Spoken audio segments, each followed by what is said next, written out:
Hello and welcome to the Casey Sports Complex. Melbourne United looking to get their NBL26 preseason campaign underway against the Cairns Taipans. Fresh off their game against the Southeast Melbourne Phoenix. I'm Felix von Hoff. Next to me, making what I believe is his commentary debut, is possibly the most educated and most knowledgeable man that not many people know about. Michael Hurban, welcome in. Thank you for the very generous intro there, Felix. I'm excited for this one. We've had a very fun off-season. Now we get to get into the fun stuff. It's going to be fantastic. And look, the talk of the off-season, Melbourne United, we know what they're bringing year in, year out. They've got access to these top-level imports. They've got the money. They've got the beautiful city of Melbourne behind them.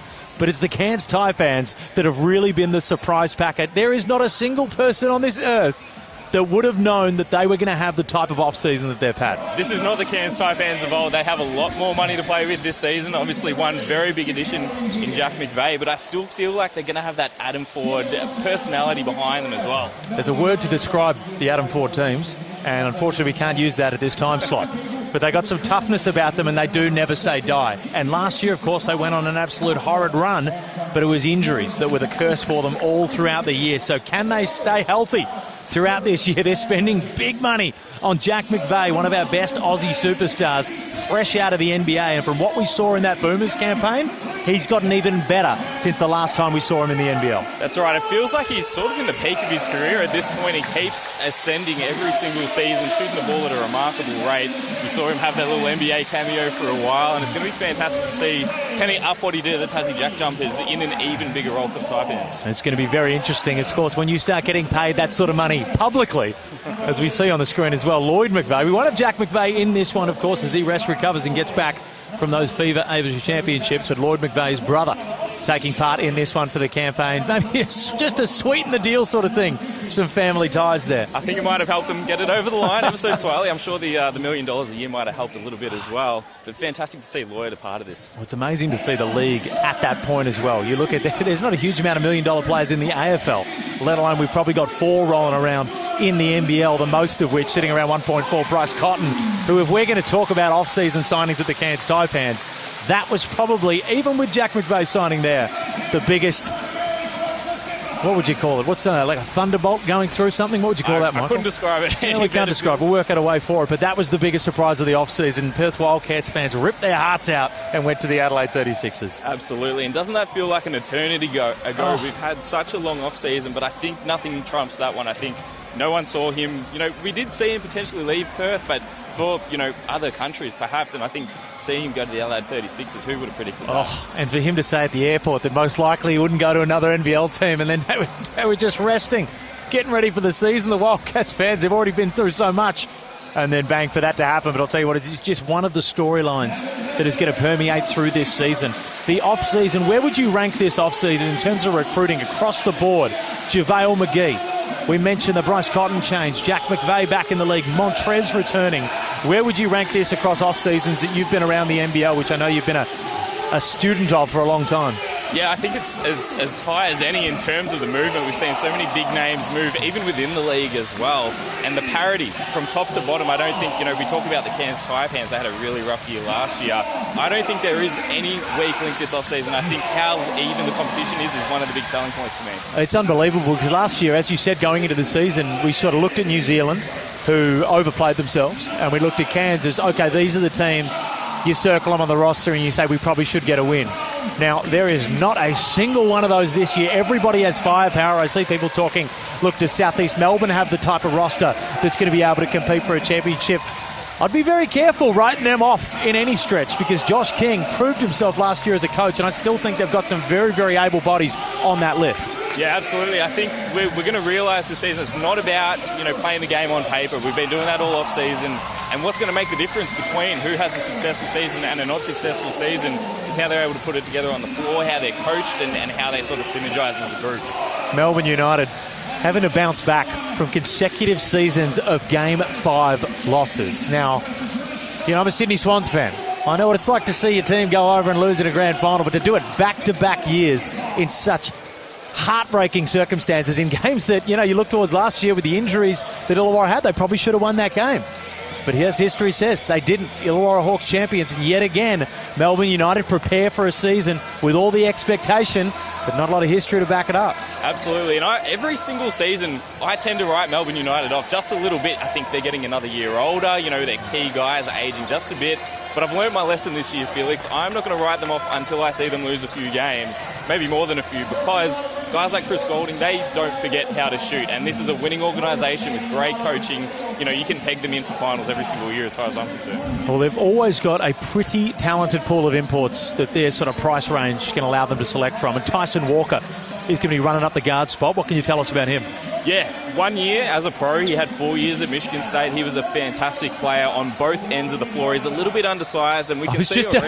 I was just about to say, as he was running around that line, he's standing next to Cole Bowen, who's a big guy, but you know, we've had some real Jerome Randall type pocket rockets come into this league and do a really, really good job. I'm sure Melbourne knew he was that height stepping off the plane, and they'd be hoping for some similar impact. Absolutely. I think that was on the scouting report when they picked him up, but very similar to Jerome Randall, has that speed about him, and he's going to be one of those guys to excel in the pace of the NBL. You know, very similar to Shea Ili in many respects. He's a great defensive guard as well.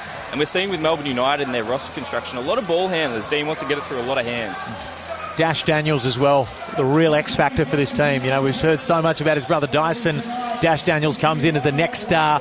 Sometimes we can start the season off with this expectation that these next stars are going to come in and do a LaMelo Ball and do a Josh Giddey, but that's not always the case. They need a few weeks and maybe even half a season to develop and start to build up their body and get used to that professional style of basketball. What do you expect in the early stages from Dash Daniels? Well, we've seen the Next Star program evolve over the years in so many different respects, and one of those respects is the sort of players that they're getting into the program. And I think one of the things to keep in mind with Dash, he's 17 years old. There are not many 17-year-olds, bar maybe a Karim Lopez last season goes to speak about how fantastic he is, that are able to contribute at a professional level like the NBL. So I think we're going to have a little bit of patience, but as we talked about, Dean Vickman loves defensive guys. He's got a lot of size. His brother's pretty good on the defensive end from what I've seen. You'd hope the genes are there. So I think long-term he's going to be a fantastic player for United, but in terms of the immediate opportunity, it is going to be a bit of a process. Well, it's always a tough roster to crack into. You mentioned Karim Lopez there.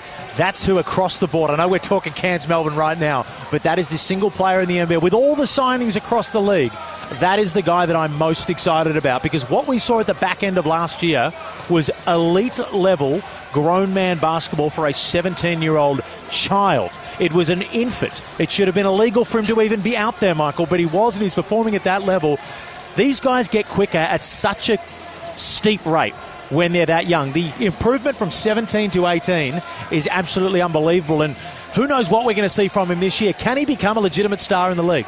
Absolutely. As you said, the trajectory of improvement we saw last season, and look, you know, he may be a child, but even though he isn't as physically strong as some of these players, the length and the size was just fantastic to see on this floor. So unique in terms of a specimen in the NBL.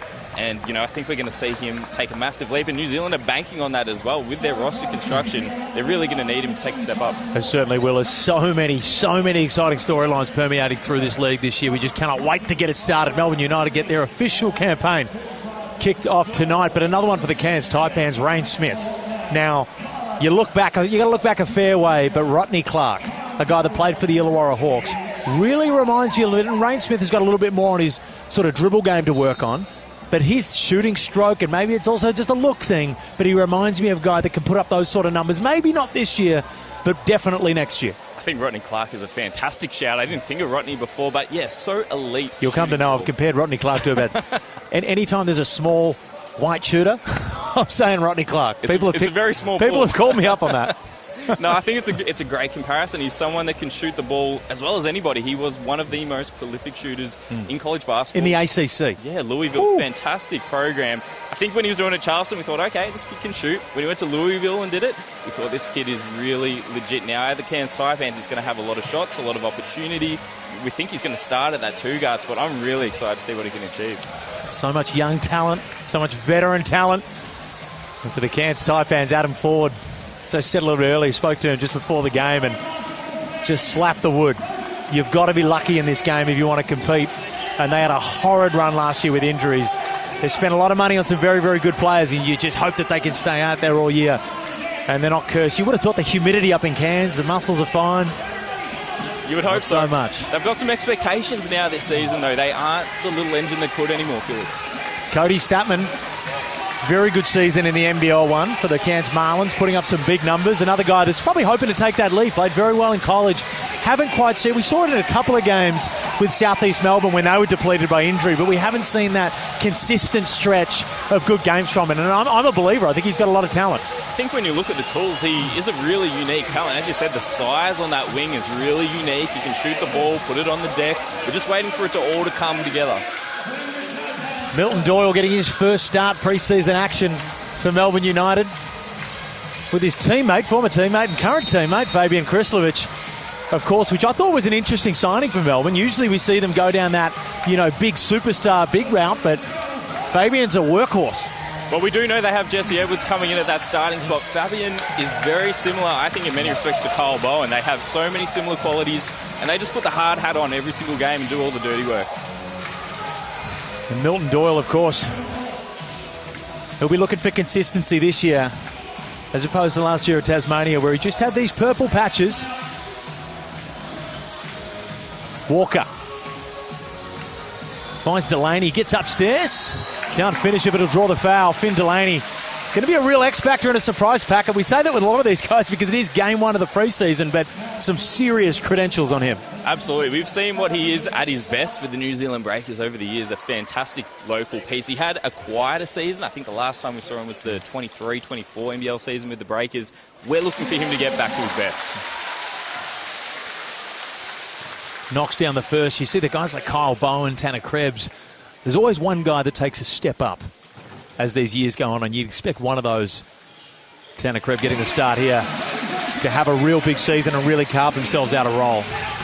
Absolutely. Melbourne United, such a deep roster this year. We've seen guys like Malik Machar get elevated. You got to see what he got to do the other week. Unfortunately, I was on the receiving end of what he was able to do. He's an unbelievable player, and again, just an elite level scorer. Statman, pressured by Krebs. Bang, and Cairns open their account for the second night. Keon Dennis, another one who showed just shines of himself last year. Doyle, back out to Krebs. Can he open his account? Yes, he can. Speaking of a guy that's just gotten quietly better every single season, I think he's coming up to his 6th NBL season. That's come around really quickly. It is for 4 years at St Mary's. Higgins Tisher, who is a real breakout player last year for the Taipans, came from absolutely no minutes, and by the end of the season had earned himself a real role. Again, the trajectory, right? Like, he has come from absolutely nowhere. I think no expectations for the Taipans, and look where he is now. Nice pass, Walker from the corner. That's good. United off to a hot start from outside.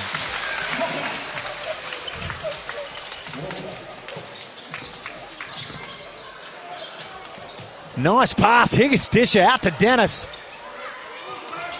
Can't get that one to drop, and Krebs will take it away.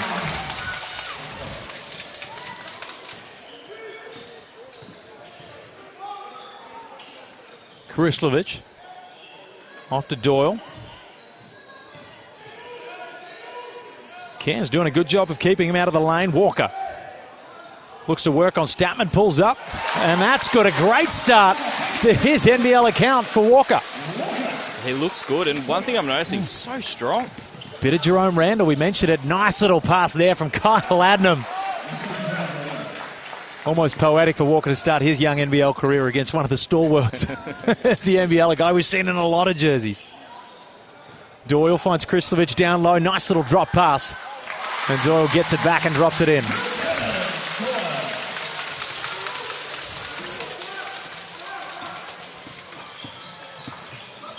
Adnam pulls up. Can't get it to fall. Stoutman will chase it down, has it taken away. Delaney hard through the paint, goes out, finishes. And a strong start, an early 9-point lead for Melbourne United. Of course, the Cairns Taipans with a game under the belt, but seriously undermanned with a few of their superstars out of action. Absolutely. This doesn't reflect the roster they've put together this offseason. A great chance to see players like Alex Higgins-Titcher in a big role, but definitely not reflective of what we're going to see in the regular year. Certainly not, but if any last year was anything to go by, the Cairns Taipans are used to playing undermanned. But we talk back on who's going to be their main piece of the puzzle in NBL26, and that is Jack McVeigh. Now, from the FIBA Asia Cup that we watched. That little fadeaway that he gets to, you start shooting that over NBA bodies, you come back into this league, and it is a whole lot easier. And it felt like that's the main improvement that I saw from him in that FIBA Asia Cup. His just unbelievable confidence to get to that little shot, which I think, for a player of his standard, is always going to be available in the NBL. Absolutely. We heard him speak about the confidence. I mean, he's always been a confident player, but he's really learning to let it rip now. And I think, he's scalable where you can play him off of other players. He can be that spot-up guy, but if he can get to his spots and shoot over players, he's really going to step up into that 1A role that the Cairns Taipans want him to be. And as we say that, Lloyd McVeigh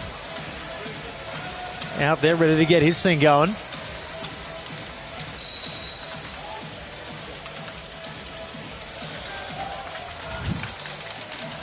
Mag pushes it down.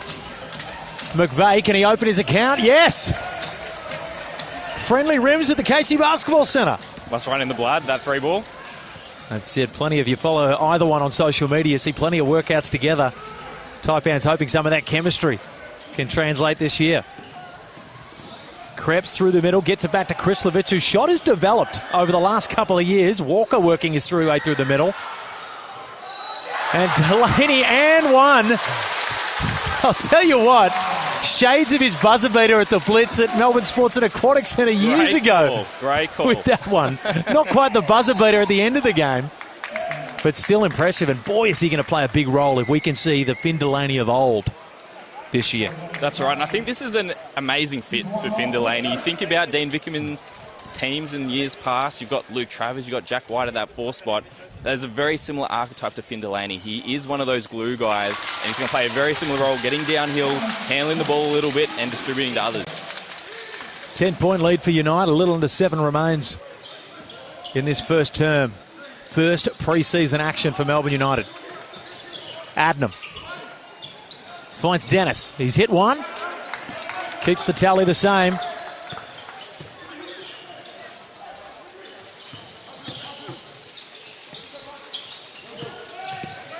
Higgins dish a nice spin move around Tata, who's a big boy. He is a very big boy. Played his college basketball at Missouri State, and he's been a training player with United for a couple of years. You can see the physical potential here, and he's probably in the best shape of his career. Well, he certainly is. He was probably about 5 to 10 over that over the last couple of NBL1 seasons. So nice to see him get a go with Melbourne United, and he's coming in shape and ready to roll. Krebs can't pick it off there, and Delaney. Dennis through the middle, hard drive, gets his own board, goes back up. Can't complete it, but he'll draw the foul and go to the line for 2. He's had a good start to this game, and one thing I really like, he's getting those threes up, and I think the Cairns Taipans in general will be doing a lot of that this season.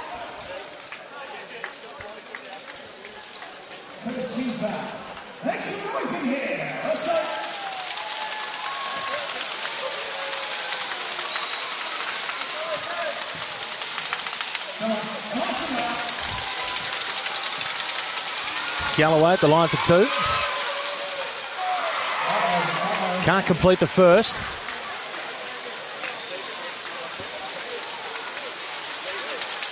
Adam Ford as well. It'll be interesting when the Cairns imports can make their way down, and you just always know that he's got some diamonds in the rough that he's able to find. That's right. I think he squeezes every bit of juice out of the lemon, Adam Ford. He's fantastic at making teams greater than the sum of their parts.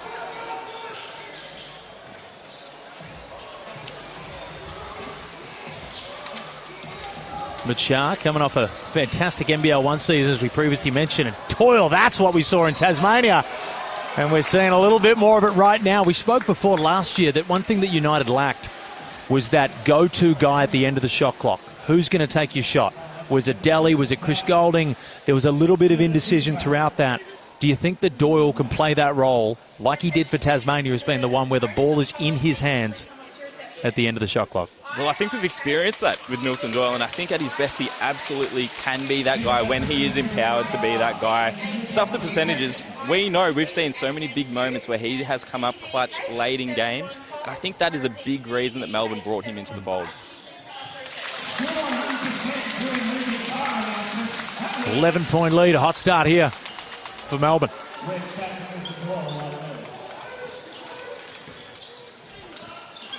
Higgins Tisha hard through the rack. Nice finish. He'll be looking to improve on that breakout year and further carve his way into the rotation. Doyle through the middle, patient. Finds Walker on the outside. We've already said shades of Jerome Randall to get the United fans excited. Doyle goes up. Tata can't finish. The Taipans are out the other way. Can't get the finish. Manages to get their own board. Errant pass. Saved to the last minute by Adnam. Impressive stuff. Higgins Tisha can't complete, and Delaney will wrap it up. Walker. Machar in the corner, can't complete that.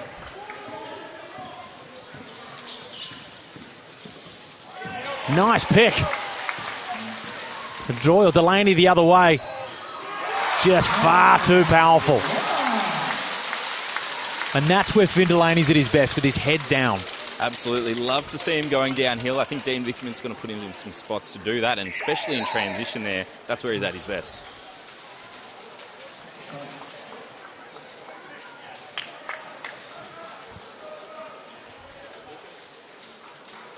Lockie Barker into the game for the Cairns Taipans. Just a bit of a journeyman that maybe some fans don't quite know about unless they follow the NBL1 and some of the other leagues. He's had his chance in various places. A bit of time with Sydney, I believe, the Southeast Melbourne Phoenix.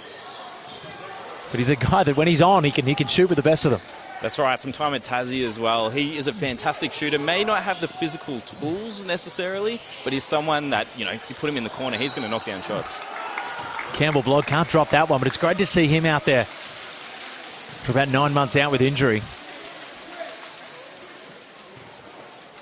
Dislocated shoulder mid-season, scrimmage. Very unfortunate way for him to end his season, but I had a chat to him. He has had some silver linings out of that. He's gotten in the gym, got a little bit stronger. He's put up lots of shots, so hopefully this is a good comeback year for him. It's incredibly tough for guys like that don't play a huge amount. Of course, he was with Melbourne last year. Don't play a huge amount during the season. The NBL1 off-season is the chance for them to really be able to strut their stuff and, you know, show off how much they've gotten better. And when you get an injury that early into the season, it's incredibly disappointing as Tata completes it. And we saw by comparison, Tom Coppins, another one of the Melbourne United young guns, not playing tonight, he's ill, but what a fantastic NBL1 year he had, NBL1 South Final MVP. And yeah, he's primed for another big year as well. Barker guarded by Wilson. Nice little dump off par. Tata gets upstairs, tries to send it away.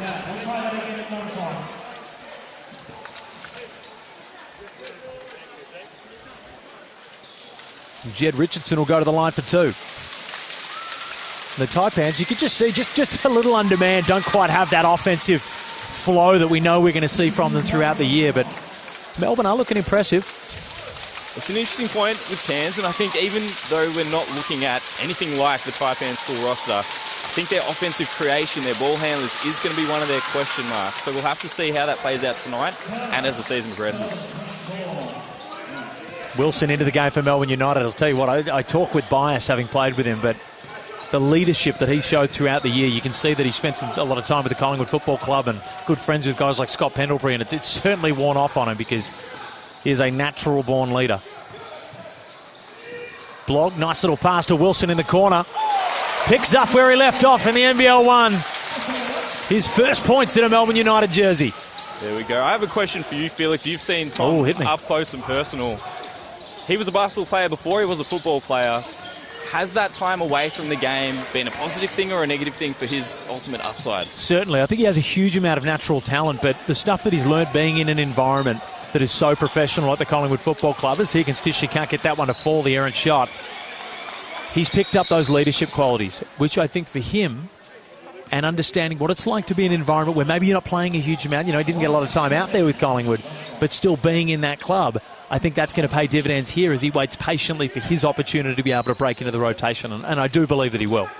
The other reason I asked that, he looks in phenomenal shape, and I'm sure being around that environment has had a part to play in that. Well, when you've got to carry the Melbourne Tigers on your shoulders, you certainly develop a pretty good base there. Bowen. And Char through the middle. Nice finish. Can't get it to go. Just see all the length on display. From the corner. Another one for United to continue to make it rain from outside. That's one thing about Malik Machar. At 6'8", when he gets that shot up, it looks so hard to contest. He can knock down those threes all day. Incredibly impressive. Nice move from Lockie Barker. Can't finish it. And Wilson will take it out the other way. Wilson into the paint. Machar again on the outside. Turns down the shot. Good defense from Mawat Mag.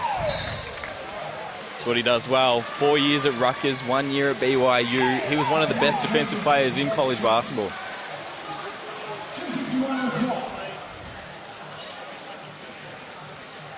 It's amazing just the list of names that are out there playing college basketball at high-level places now as well, isn't it? Year in, year out. That's right. Australia, probably the greatest representation of international players in the NCAA. Wilson, 2 for 2 from outside, has started on fire.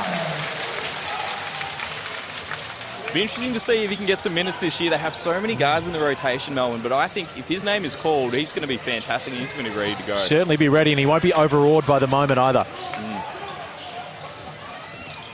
Barker works his way into the paint. Nice handoff to Richardson. Runs himself into trouble. And that one's going to bounce all the way down to the Melbourne United end. Once again, and you can just see that they're just a little bit disjointed on offense for the Cairns Taipans, but you do have to reiterate that this is going to be a contender-type team this year when they've got all their bodies in there. Absolutely. You throw in a guy like Ashton Hagens into the mix, their new import point guard, I'm sure that's going to resolve a lot of issues.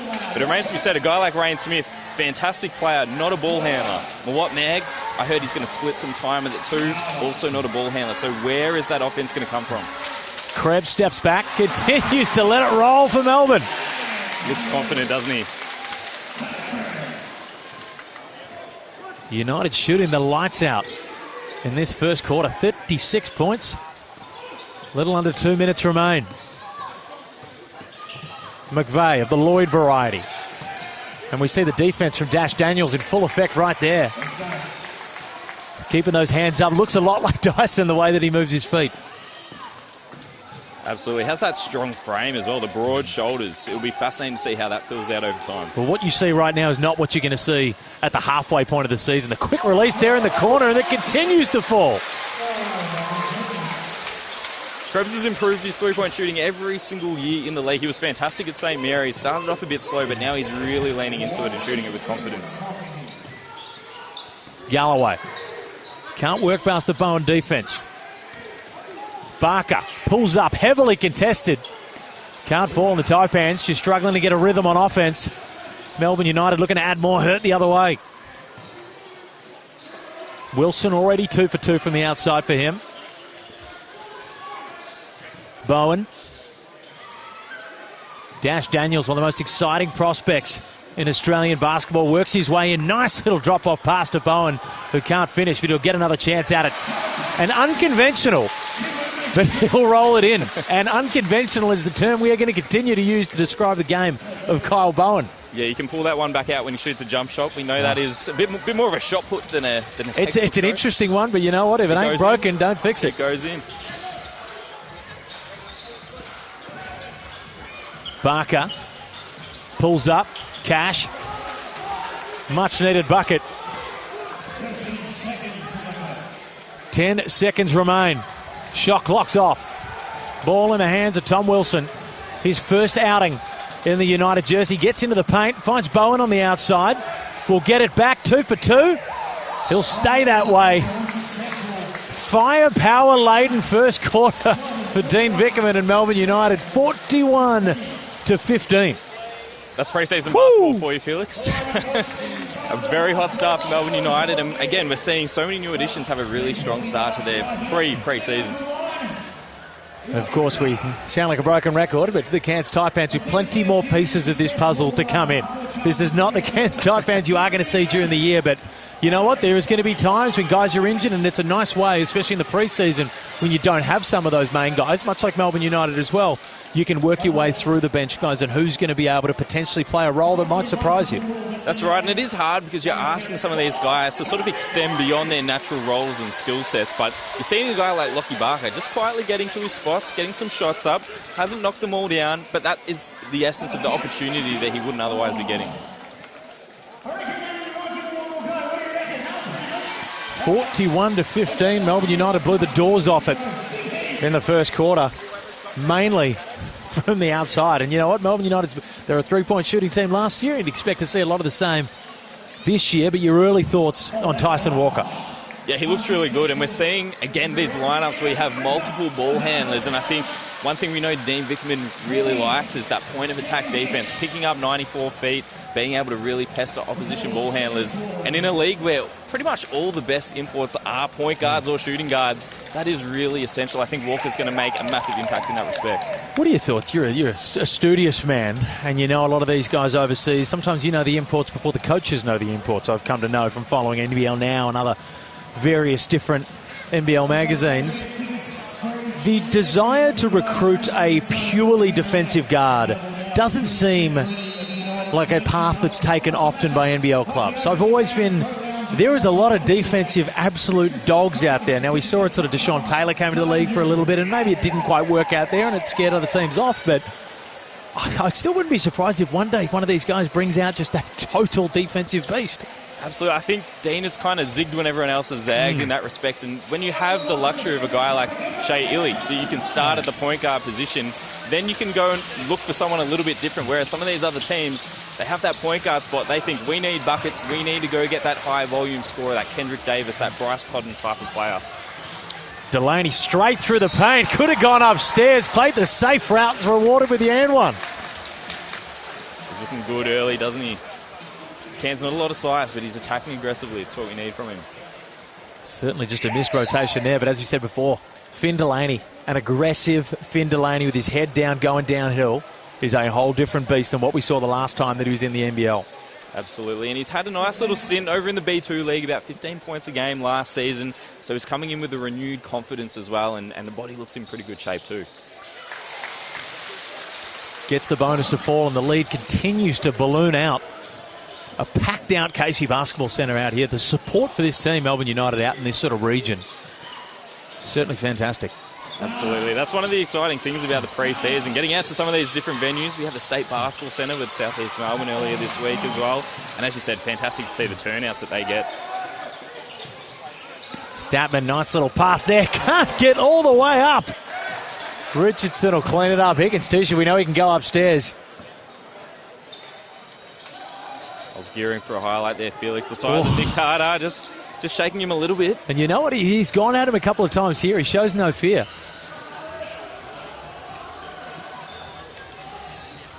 Doyle works his way. Nice pass to Tartar, who goes up. And a good defense from the Taipans to prevent that one. And almost a WWE-style slam there from Tartar to reward Higgins Tasha for the huddle, for the hustle. I would not want to be on the other side of that. Oh, no. Size, oh, the no. heft.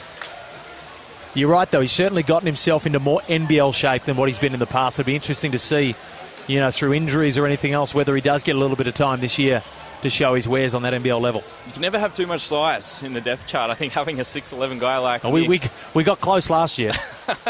That's absolutely true. But Nick is Taco Fall tested the theory of you can have too much size. I think we're going to chalk that one up to a failed experiment. Uncharacteristic air ball from what we've seen so far there from Milton Doyle. Adnam the other way. Statman.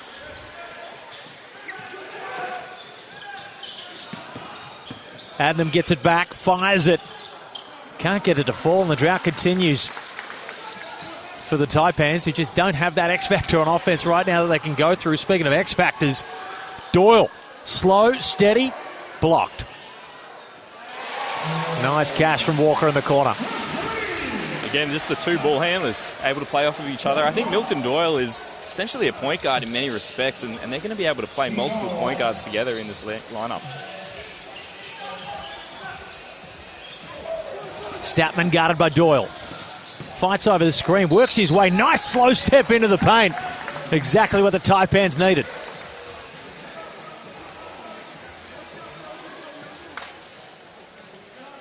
It's always, as we see Walker go to work here, of course Milton Doyle's a known commodity, but we've seen time and time again people either write off imports, say imports are going to be a superstar, when you've just got to temper your expectations, especially, 2-3 weeks. Kendrick Davis taught us a real lesson last year to not jump the gun too early with these sort of guys. Absolutely. Professional basketball is tough. You know, we're very reactive in this league, and you need results Nice very move quickly. from Doyle to step back there. Cashes it in. And Milton Doyle, that's that sort of fourth quarter takeover move that we saw sometimes when he gets in his zone. We saw that last year for Tasmania. Difficult to stop. That's right. I think one thing about Milton Doyle, he can always get to his spots, and he's always confident taking those threes off the dribble. Adnam working his way into the paint, spins around, puts it up, can't complete. Delaney will push it out the other way. Machar, quick trigger. Still got a bit of that NBL1 license in the system. You just got to work it out a little bit. I'm not sure if the green light will quite be there if he gets some minutes in the regular season. But it's always interesting to see how coaches approach that because, you know, Melith Machar is at his best when he's allowed to play like that. You know, I don't think he exists as a spot-up shooter or a role player. I think when you put him into the game, and I do believe that he can score. As we see Higgins' T-shirt just attempt to baptise Tata. Maybe last year, but not with those new hops on Tata. Well, he's doing a good job. He's contesting shots at the ring. That's one of those things as a non-restricted player that they have brought on. You know, you never know when he might get called up at any point in the season, and we need to see, you know, can he contribute in these NBL minutes? Well, these guys are only going to get better as well the more they spend with an NBL program. But Walker impressive so far. Might be a little bit under the... Not be able to get on too many rides at Dreamworld if the team decides to go over there, but I don't think that's going to matter the way that he's playing. You mentioned shades of Jerome Randall. I'd like to see him get into the paint and get a couple more finishes because we've seen a couple of times those explorative dribbles have been quite good. Well, it's been promising to see that he is able to contribute without really dominating the ball whatsoever. I think when he gets a little bit more reps in that pick and roll with the isolation, we're going to be able to see him get downhill, get some of those easy buckets himself, but it's nice to know that he can play on or off the ball.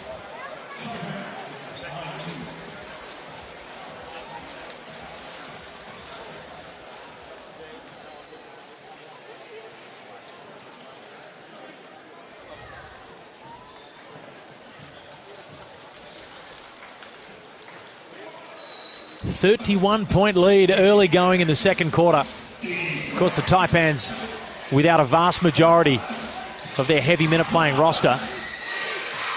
Galloway fires from outside. Now that is going to be one of the key cogs to them having a successful season. Absolutely. We've seen glimpses from him season to season. I think this could be a really big year for him. And particularly in this game, you've got to let it rip, don't you? If you're the Cairns Taipans.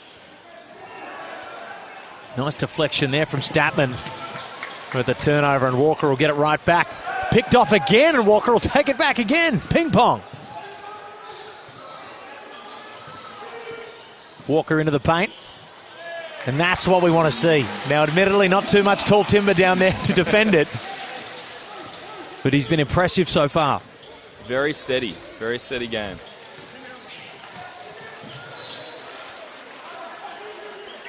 The loss of Dellavedova for Melbourne United. Now, you talk about end-of-game stuff. You know, he was a guy who stepped up throughout the final, so much so to be the MVP on the losing side. How much of that stuff are they going to miss? And who are they going to get those sort of performances from? Those hard-nosed, gritty, dive-on-the-ball type performances. Well, that's right. I think you can make up for the lack of scoring, the lack of facilitating. We're seeing that with Milton Doyle. But the intangibles, as you said, those 1%ers, the leadership qualities that Daly brings to the table. There are other veterans on this team. As we said, this is a slightly older roster, but Daly is one of a kind, and I think that will be greatly missed. Galloway straight through the chest of Bowen, who does a great job defending. Doyle pulls up. Can't get it to fall. And Galloway will get it right back. Looks to work on Bowen again. Bowen goes for the flop and gets it right back down there for Galloway. It's always a tough one in basketball, isn't it? When you take the gamble, you pull the chair, flop, whatever you want to call it. And when you don't get the call, you just get an easy one, and there you go. He's going to be whistled with a flop. Galloway does a great job there to keep his feet. Yeah, I don't think I can give too much benefit of the doubt there. Oh, Bowen, I don't think there was a lot of contact involved. Kyron will happily take that easy bucket.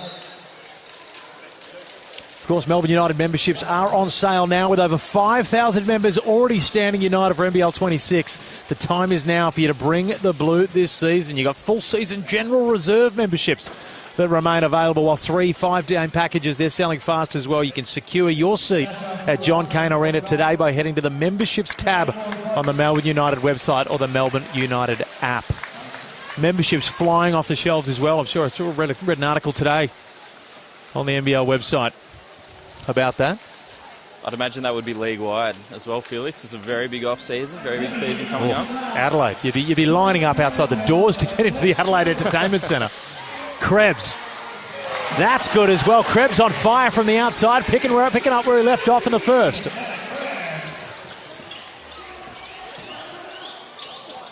Adnam, nice little pass to Galloway. Can't get the and one to finish, but he'll go to the line to make up for it. Seeing good things from Kyron Galloway. He might be the number one offensive option out on the floor right now for Cairns, and he's making some things happen. They need anything right now. And the way that Galloway play in his game is going to be better the more weapons that are out there. Right now he's being guarded as the first option. I think the Galloway works very, very well when he's the third, fourth option out there on the floor because he can get to his shot easier. Usually got a third-string defender which won't have the size or speed to guard someone like him. Absolutely. He's got the size, but he's not a post-up guy. He's not a guy you just sort of...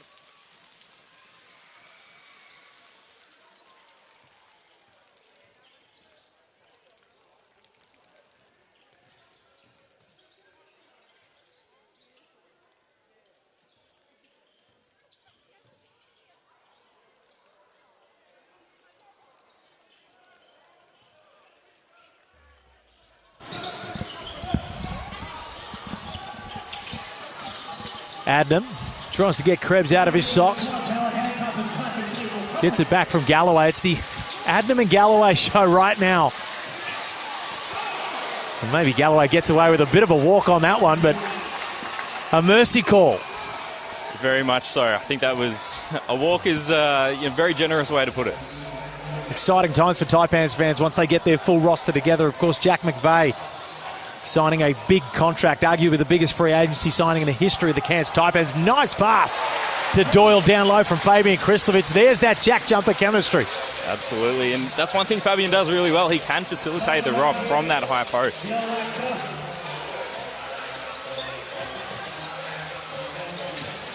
Statman passes upstairs. Might have been going for Dwight Howard. A bit ambitious on that one. Adner pulls up from deep. Can't fall. And Higgins-Tischer doing what he does best and fighting and hustling for the rebound. He's one of the guys that I'm excited about. And I may have already sounded excited on the broadcast, but that sort of hustle, the skill development with finally getting out there and getting some decent minutes, and you finally put him around great shooters and great playmakers like Jack McVeigh, I think it makes guys like him even better. Goes to show as well, you don't have to be 18, 19 years old to be a project. He's someone who 12, 18 months ago, he was playing in the NBL1, he was playing in the BAL, and now you've seen him emerge as this NBL talent. I think he's only going to consolidate his reputation in the NBL this season. And again, there could be really bright things to come. I think there's still so much untapped potential with his physical tools. Dash Daniels back onto the floor, works it nicely into the middle. That finish will come. With guys that age, you're worried about the move and you're worried about the movement. Right now, he is moving well. Absolutely. And he had a great year with Sandringham as well. Had some really productive games in the NBL1. Statman just works his way through Bowen, draws the foul. How old is Dash Daniels now? I believe he's 17. 17. God, it's remarkable that some of these guys, and you go back to the old days of the NBL when guys like Andrew Gaze and these guys were coming out here and putting up big numbers at 17. There was a lull there where we took a dip and we didn't get the youngins coming in. So now through the Next Stars program and just the development of Australian basketball, we're seeing some of these guys come into this league and have a head on their shoulders that is far, far older. Well, all you have to do is have a look at how many of those Next Stars were drafted this NBA draft. They're coming through. I think the Next Stars program has done a fantastic job. Think about Dash Daniels, rather Ankarim Lopez. The fact that in the NIL era we have 2 top 10 picks in the NBL is really impressive stuff. Barker puts D'Angelo on the floor and cashes it in. If we're going to highlight that, we've got to also speak about the bucket that D'Angelo got on the other end, the NBL1 Youth Player of the Year for him as Daniels gets inside, gets it thrown away. Krislovich will clean it up. Another chance at it. No luck there for D'Angelo. And once again, Fabian Krislovich does the dirty work. Spins back. Great footwork from the ex-Jack jumper. And Bowen will draw the foul.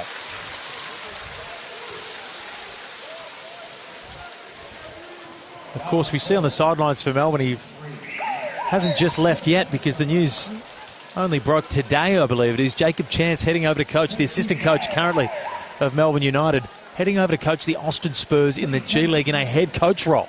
At 30, a ripe old 32 years of age. I was going to say, talk about trajectories. Ooh. This guy has come out of nowhere. One of the most impressive up-and-coming coaches in the NBL, in Australian basketball in general. We know the Austin Spurs, that is a situation where he's going to continue to... They don't hire scrubs. No. We'll say that now. Some people in certain jobs in places get hired for no reason. The Spurs are not one of those organisations. And it speaks volumes about his ability for him to get that head coaching role, when I don't believe he's had too much head coaching experience. Absolutely not, and you can only imagine this is just the start for Jacob Chance. He's going to be realising even greater opportunities in the coming years. Who knows where we could see him in the next 5-10 years. You know, we've got Matt Nielsen, Adam Capehorn, Jacob Chance, all red-hot shots. As Galloway's going to work himself to a 4-point play. All red-hot chances to become NBA head coaches in the future. Absolutely. We've seen some of the top NBL coaches, be it Australian, be it American guys, over previous years, they've gone and left, and they have been G League head coaches. So for Jacob to be in that company is very impressive stuff. When's the takeover going to finish? We're taking over the playing floor. We're taking over the coaching staff. Liam Santamaria, I believe he could be an NBA executive. Absolutely. I think he's got the chops. What he's done with the Next Star program, maybe we start taking over the executives. And then, God forbid, Michael, the commentary. I don't think they'd be too happy with any Australian accents on the broadcast, that's for sure. Well, you're a full-timer now, Felix. I think the trajectory's going well. Barker gets in there. He's going to go to the line. So against Daniels as well, no easy feat.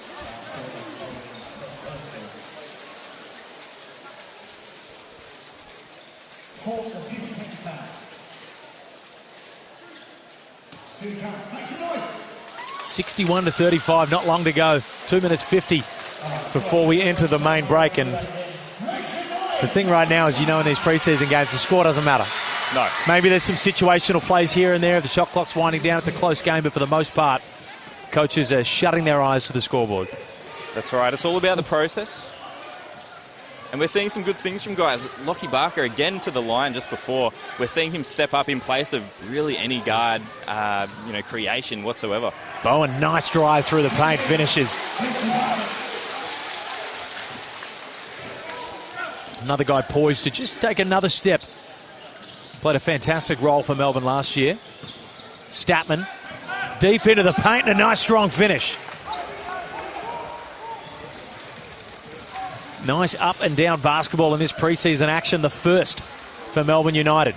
Blog, nice defense from Barker, and he'll be whistled for the block. Tell you what I'm most not looking forward to this year, Michael? People challenging the block charge call. Not a fan? Not a fan, because the referee will always find a way to make an avenue for them to be correct in it. It's too much grey area. Yep. And people challenge it consistently, and the referee and the replay centre will always find a way to make sure the referee was right. It's a wasted challenge, and I would do the same thing if I was in the replay centre. As Bowen again getting to the free throw line. A good ref is good at justifying their calls, and if you have a good argument for it, then fair game. Wouldn't want to have me in that replay centre.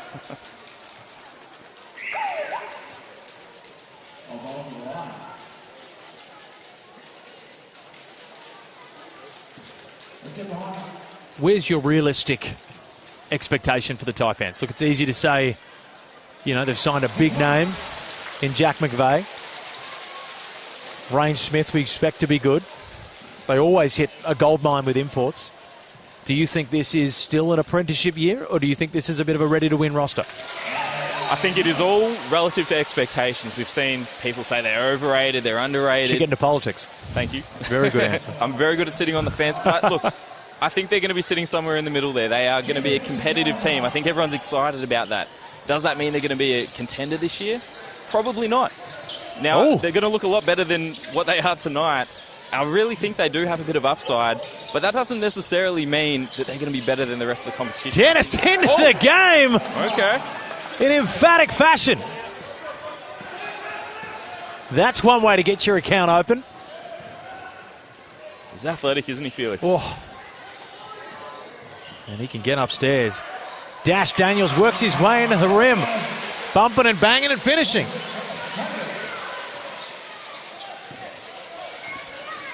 And Keon Dennis is one of those guys that can just shock you with his athleticism. Usually it comes in the form of an alley-oop. Barker. Well cut off there by Daniels. Forced into the fadeaway, but too good for him. That's tough. Tough finish there for Barker. To do that over Daniels as well, he played great defense.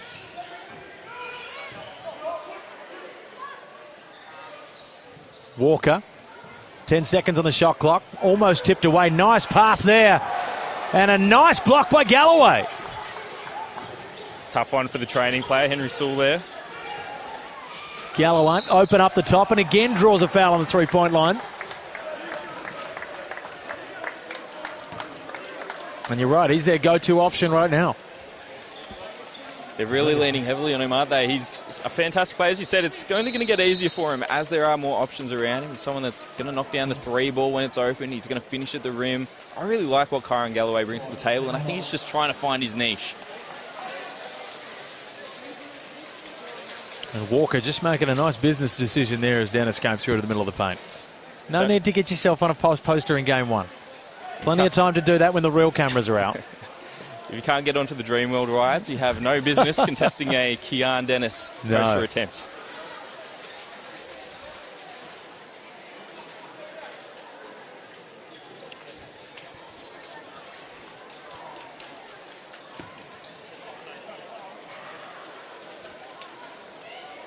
Galloway at the line for two.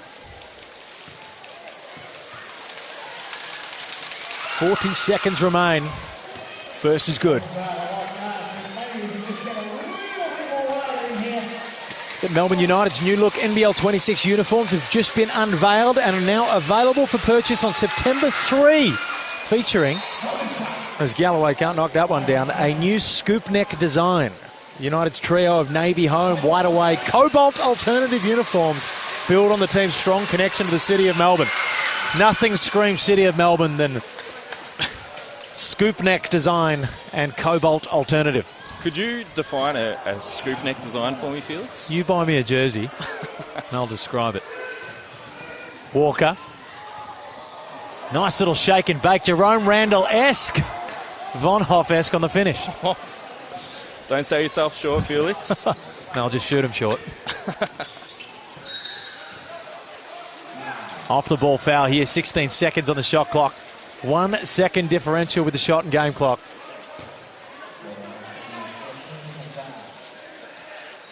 Now, Felix, you know I love my advanced stats. I was pouring I know you do. the NBL1 stats this season. I believe you ranked #1 all season in towel waves. I looked it up. Oh, yeah. I put together what would be, I think, statistically the worst season in the history of the NBL1. It is difficult to do what I did. I think I was 2 for 32 or something like that. It's just something absolutely woeful. I can't say I looked at it. Not many did. My thumb got a bit sore scrolling the box score trying to find you there. 13 seconds remain. Blog.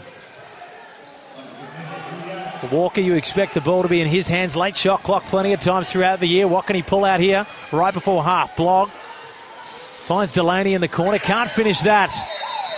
Galloway will chase it down. 67-46. The Cairns Taipans just managed to find a little bit of rhythm and fight their way back into this one.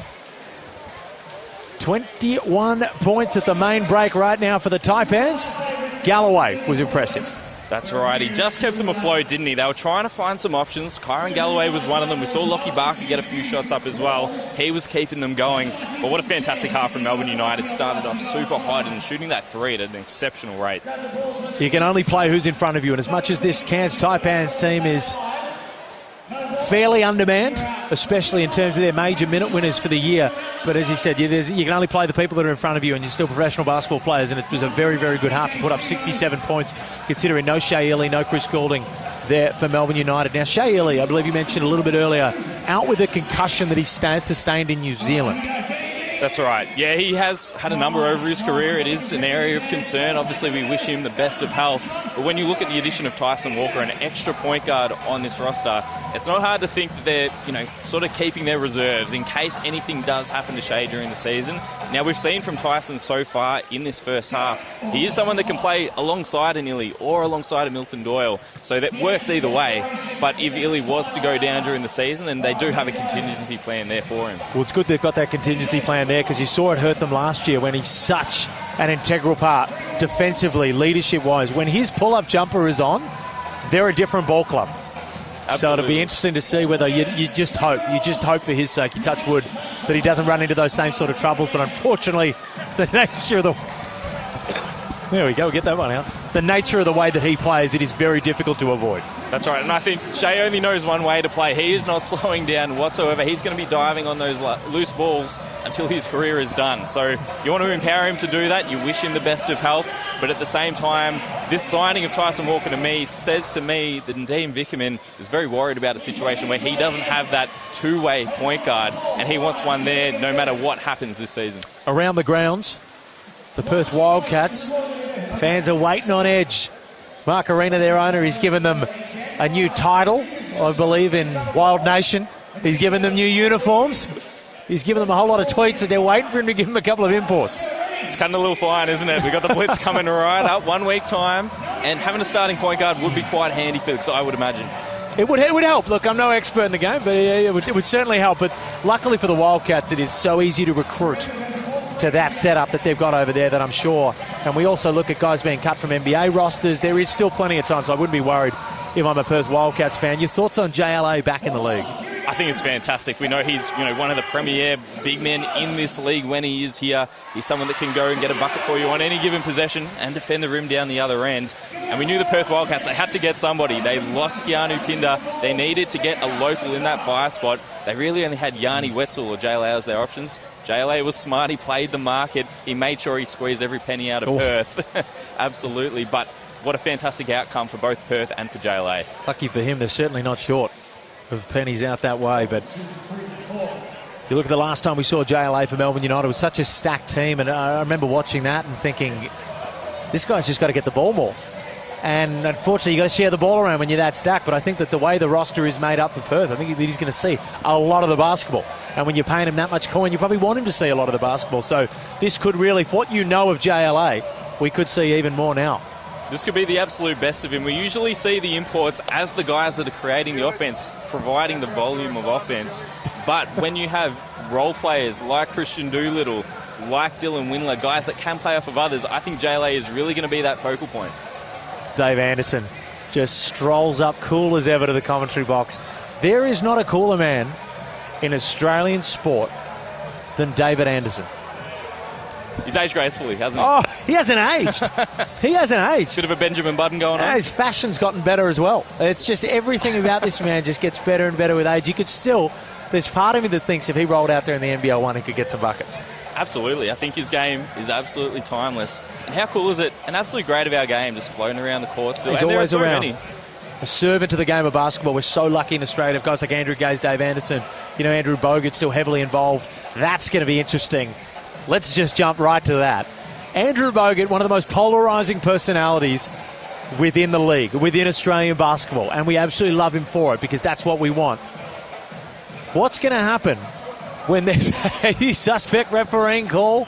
Something goes on. We know that Andrew's always going to make his feelings felt. Are we going to run into an issue at some point during the year where he's sanctioned or something like that? This is why we love Andrew Bogut. Because he's always going to speak his mind, but it's harder to do that when you're in the assistant coach position. We'll see if he can take the competitor's hat off just a little bit and put on that coaching hat a little bit more. I think he has an absolute wealth of knowledge in that environment, in that role. I think the bigs in particular are going to learn so much from him. But you're right, he doesn't have a filter. He knows what he thinks. He thinks it very strongly. And, we'll have to see if he doesn't pick up a tech or two. Might be a bit of a Modi Mayor on the sidelines. I think he'll definitely get some, but it'll be interesting to see how he progresses because the idea is that's the coaching pathway. Eventually we will see Andrew Bogut as the head coach of the Sydney Kings. It does feel that way. And what a fascinating little change for Andrew, going, from one of the owners of the team to going to the sidelines. It's almost like the itch was too strong. He had to go and get more involved in the organisation, and I think they're going to be better for it. It's going to be very good, especially when you look at some of these bigs that have become coaches. There is a lot of success that history's paved with there. But how do you think the Sydney Kings are going to fare this year? Well, I thought they had a really good off-season. I think we know that they have talent on paper. And seeing Jalen Galloway in this Asia Cup, man, what a fantastic event he had. We know he has potential. We know, he's had a taste of the NBA, but he has had a quiet 12, 18 months. Seeing him back to his best, we know how athletic he is. He was shooting the three at a fantastic rate. Man, he's going to come in. It would not surprise me if he starts over Bull Kowal at this rate. It's a big call, but they have so much talent that they have so many options in that starting lineup. Certainly is talent laden across the league as Melbourne United get back out here ready to take the floor. 67-46, a dominant first half. The Cairns Taipans, without a vast majority of their military power, were able to fight their way back somewhat. A 21-point lead. That thing was looking like it was going to blow out to 50 at halftime. It was ugly. It's hard. And you look at the guys that they do have that are going to play a role. The Alex Higgins-Titches, the Kyle Adnams, the Mawot Mags. These are fantastic players, but they are role players. And you can't just say to them, hey guys, this is your time to shine. Go grab the ball, create for yourself. That is not their role. And we can't really judge them based off what we're seeing tonight. How much is that going to bite the Taipans when you're trying to put this sort of real new-look roster together? You're not going to have anywhere near as much time with those guys as a group in the preseason as some of these other teams. I imagine it makes it extremely difficult. These games are so important just for that process and understanding the roles and how guys play off of each other. We're already seeing that with Melbourne United tonight, seeing Tyson Walker, how he fits into the puzzle. But Cairns Taipans, this isn't really reflective of what we're going to see going forward. So it's hard to know exactly what their process is right now and what they're trying to get out of it.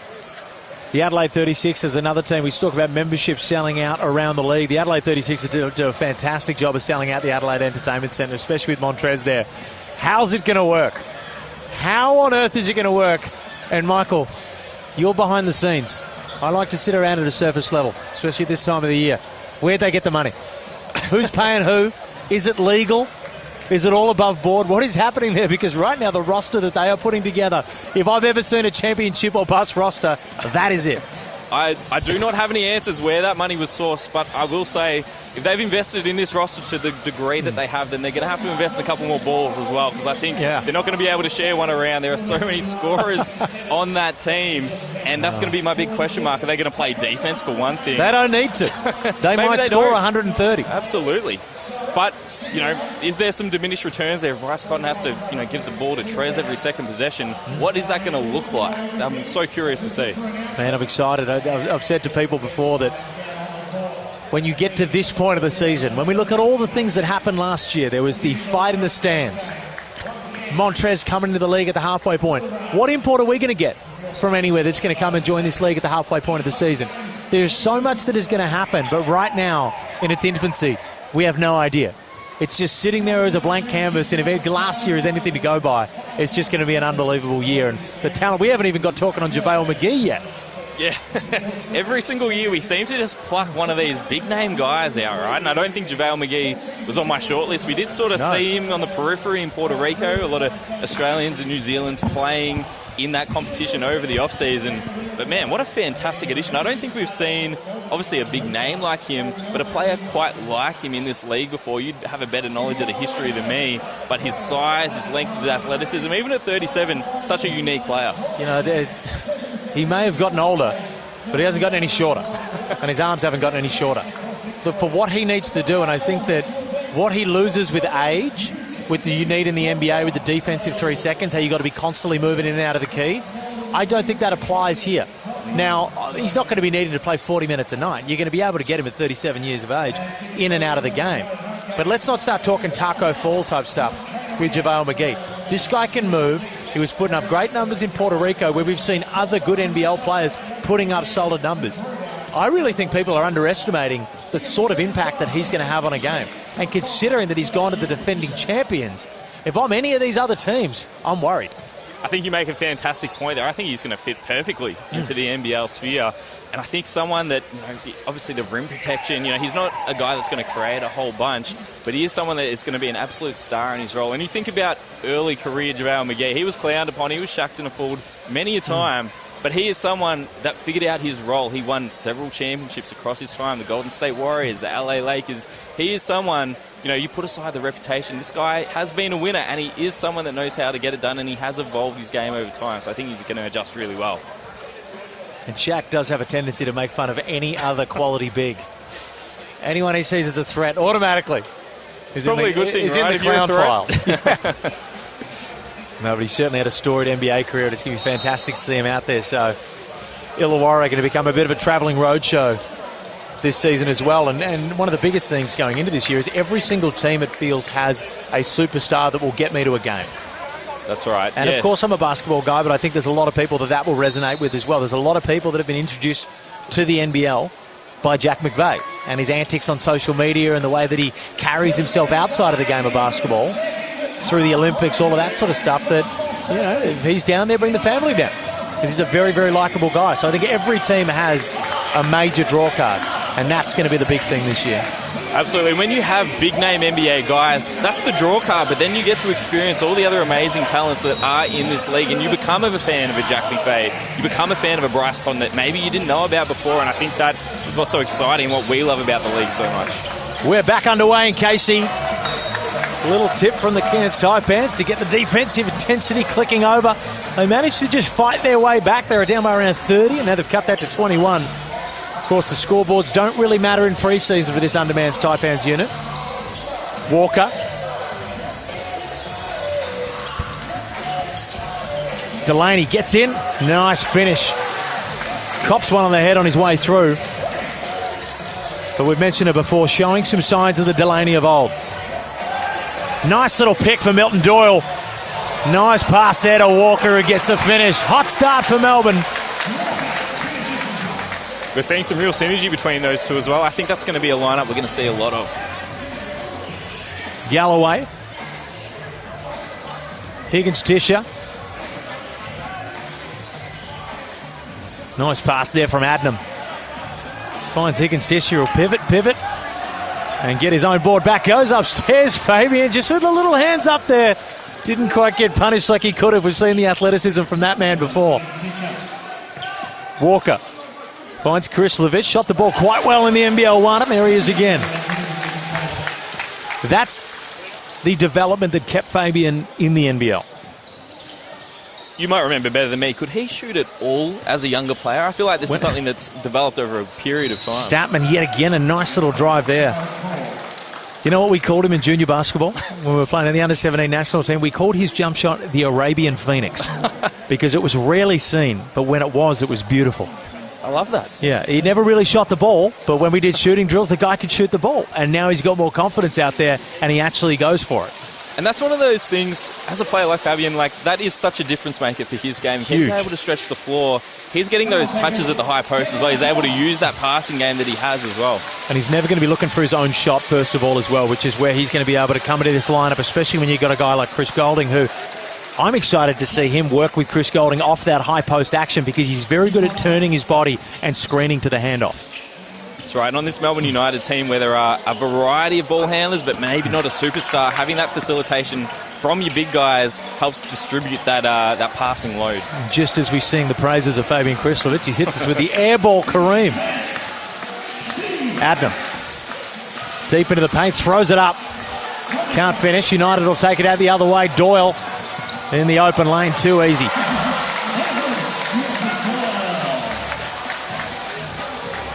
.26 margin. Just underway in the second half. Galloway. Good verticality from Krislovich, prevents the lay-in. And Doyle finds Delaney down low. Back out. Nice little backdoor pass. And one, Fabian Krislovich, the jack jumper chemistry on full display. How's about that pass from Milton Doyle? Just splits the defenders with the behind the back. Now that angle does not do that justice. That is threading the needle. There we go, right through the middle. And beautiful. Fabian goes up, and that's one of those plays. If you don't go up to dunk the ball, you're getting it sent away. Absolutely. He's a bit lucky he managed to convert that highlight for Milton. Be able to get that one on the mixtape. But you know, in Australian basketball, you don't get the assist. And that is criminal.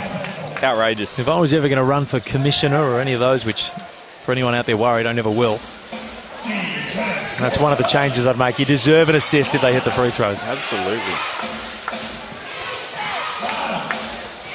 Mag up top, guarded by Delaney. Galloway's been the focal point for the Taipans offense. Gets hold up there. Milton Doyle's been handsy in this second half. And you can see right now a couple of these moments where the Taipans have just haven't quite got the cattle to be able to get through their sets and get through their offense. A little disjointed at times, but if you are a Taipans fan, I would not be of any concern considering the cattle you're going to have out there. Absolutely. When the season proper rolls around. Yeah, it's just not the roles that we're going to see from them. Again, Kyron, fantastic at finishing players, be it inside, be it outside, but he's not necessarily a guy that you're going to run your offense through in actions like that we just saw there.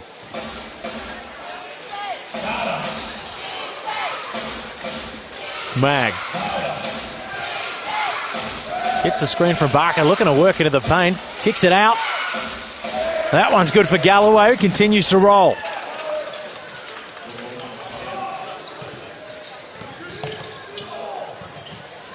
Krislovic. Nice little handoff. Delaney gets it back. Gets into the paint. Another great pass from Delaney. Taipans just struggling to rotate on defense right now.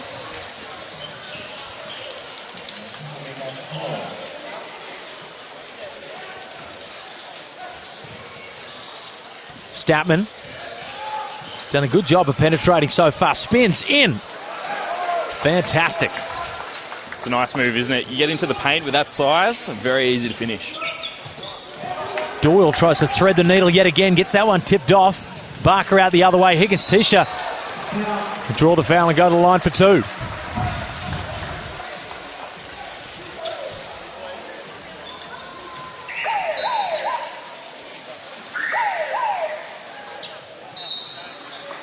You see right now, just lacking that inside proper true centre presence. It's going to be able to prevent a couple of these interior passes. We've got a timeout on the floor. 25-point margin for Melbourne United.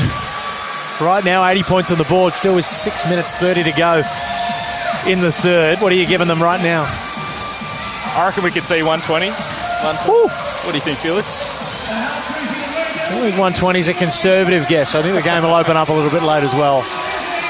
But God, I just cannot wait to see Jack McVeigh out there in one of these Taipans jerseys. It's exciting, isn't it? As you said, one of the biggest signings in the franchise's history. And he's not the only guy on this roster. Guys like Sam Wardenberg are rolling over. Wardenberg coming off a massive season. You saw some of the names in the All-Star 5 that he was out there playing with. Danilo Gallinari. Yep. Proper superstar names. And if he's up there on the stage with them, you're there for a reason. I think Sam is one of the most underrated players in the NBL. You talk about a guy in a small market, maybe a little bit overlooked. Obviously, they didn't win a lot of games last season. But Sam does a lot of things on both ends of the floor. At his size, he handles the ball a bit, he can shoot. He's actually quite athletic as well. I think he brings so much to the table, and I think now Cairns are going to win some games. He might get a little bit more credit for it. Certainly, as you said, though, yeah, it's smart to temper expectations. We can't jump out here and say, as we sometimes do in the media, and jump out and say, championship contenders straight up. The Cairns Taipans, what we know is they're a lot more talented than last year. They're going to be a lot better than last year. But that, again, is a low bar that we're working off. Absolutely. So it'll be very interesting. But, boy, I tell you, with what Jack McVeigh did to that Jack Jumpers roster, which, in my opinion, was not a groundbreaking roster, let's hope that he can work some magic with Cairns. And let's be honest, for an NBL fan, a good Cairns Taipans is a good NBL. It's great to have them competitive, and it's just exciting for everybody, I think, to see that they're going to be leveled up from last year. Full court pressure from the Taipans is evaded pretty quickly. Krebs is hot from the three-point line early. Doyle works his way into the paint, so poised, up and in. He's a special player when he's on. You could argue that at his best, he's right up there with the best in the NBL. And we saw a couple of moments in fourth quarters for the Jack Jumpers when he just totally took over the game. And if Melbourne United can get some similar performances like that, they'll be far better for it, especially late game from what we saw last year. Absolutely. And we saw for Tassie, he was the guy. Melbourne United have a few more options, but so far in this game, he's the guard that's playing more on the ball. Tyson Walker's been playing, despite his size, a little bit more off it. So I think they're definitely going to empower him to take and make those big shots in the closing stretches of games. The aforementioned Walker. Delaney can't find Milton on the back cut. Walker goes upstairs. Tata can't throw it down, almost wrangles it. A nice ball movement, finds Machar in the corner, but just can't complete. Galloway. Statman turns down the shot. Kean Dennis from deep, that's good.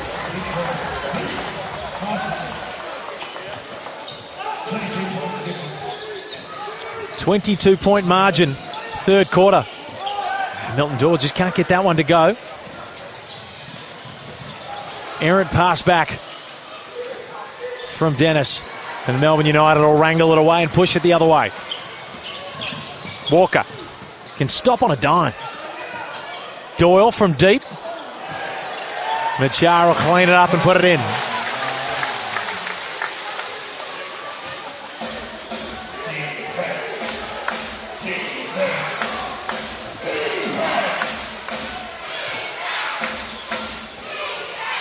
Mag can't get into the paint. Good defense from Machar. Delaney almost picks it off, and Galloway will pick up the pass and throw it back down. It wasn't exactly the prettiest possession, was it, Felix? But they got the 2 points. They'll take anything they can get right now. Was certainly not pretty in the slightest. The finish, fantastic.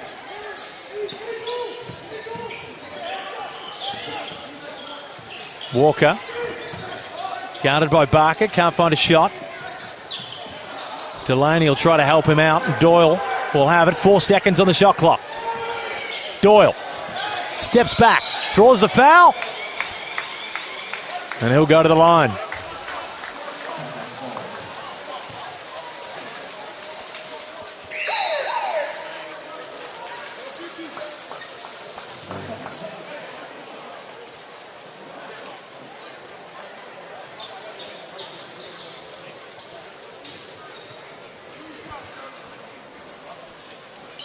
Two shots for Milton Doyle, who's been impressive without having to get, out of first gear.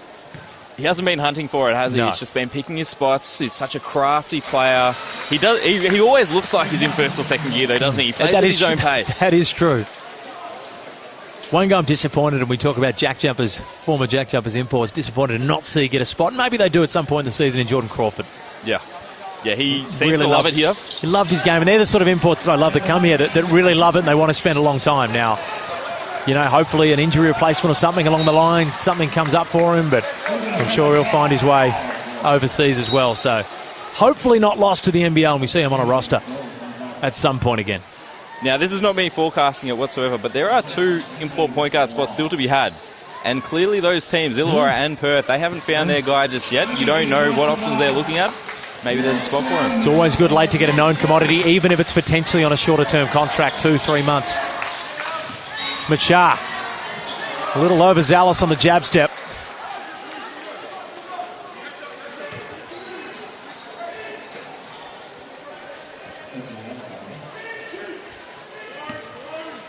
Little under 4 minutes remain, 23-point margin. The way of Melbourne United having their first preseason hit out on their NBL26 campaign. Back-to-back Game 5 finals losses. They'll be hungrier than ever.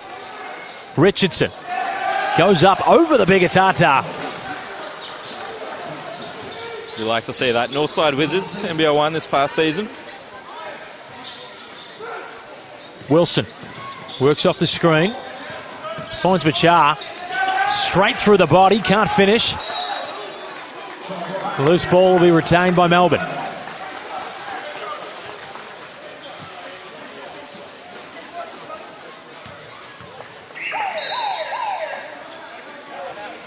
Richardson be quietly impressive Good size, doesn't try to do too much, stays within his own lane. That's right. And the sort of player, you go to the Cairns Taipans, you never know what career you might be able to create for yourself under Adam Ford. And considering last year they had 14 injuries across the lineup. I think Adam Ford almost pulled the jersey on. So it's definitely the place to try and find some minutes, isn't it? It is such a cool, unique part of the league, the Cairns Taipans, you know, in such a tourist sort of area. It's cool to have an NBL stronghold up there, and, you know, they've had their private equity and other struggles across the board, but you know what? They're always here, and they're always putting in a damn hard effort. And it's great to see them this year, from almost becoming a bit of a joke in the off-season when they weren't signing anyone and didn't appear to be making any moves, and, well, they've had the last laugh. Dare I say everyone's second favourite team? I know they're definitely my second favourite. Not that I have a first favourite team, Felix, but I love watching the Cairns Taipans succeed. And again, the Illawarra Hawks as well, in a very similar situation. We've seen some really rough years from them over the years. And to see them win last season, I thought that was just a fantastic outcome. I was so pumped for that organisation. God, it'd be fantastic to see in such a talent-laden league for the Cairns Taipans to come out and say, you know what, this is ours. Well, look, I said they're sort of middle of the pack, but with that being said... Oh, you're a hater. You're a hater, Michael, and it's been noted. I see it has what been noted. I'm headline hunting. All I'm saying is there's a chance. They've got the talent. Blog finds Wilson. He was hot in the first half, and he's hot in the second. 3 for 4 from the three-point line. Put in a massive season with the Melbourne Tigers in the NBL 1. Will he be able to carve himself out a role this year? Adnam with the errant shot. Richardson finds it, draws the foul, and one. There we go. Having some productive minutes, Jed Richardson.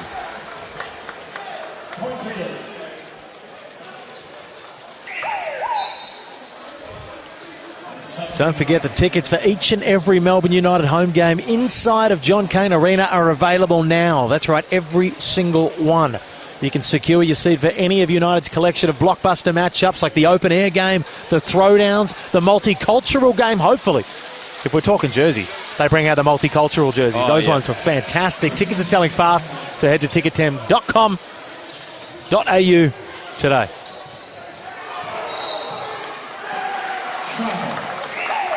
And Melbourne just come unstuck on the full court pressure of the Taipans.